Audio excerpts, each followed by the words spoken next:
Hello and welcome to Initial Solution. In this video, I'm going to show you how to add a border in Microsoft Publisher.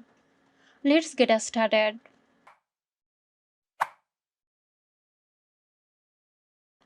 Firstly, open Microsoft Publisher on your computer.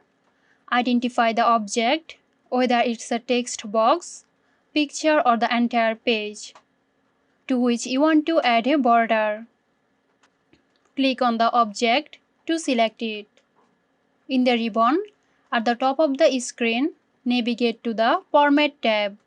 If you are working with text, this tab may be labeled as Shape Format or Text Box option.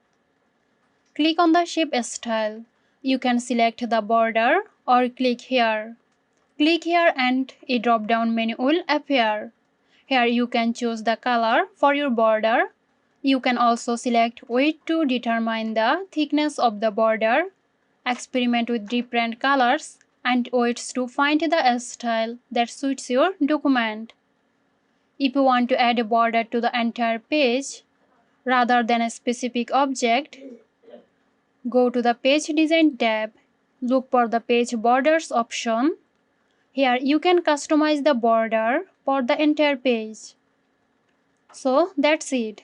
Hope you found this tutorial helpful. Stay tuned for more helpful tutorials here at Initial Solution. This video is sponsored by Girosoft. Girosoft offers graphic design, UI UX design, digital marketing and web development. Elevate your brand with Girosoft today. For more details, check the description box.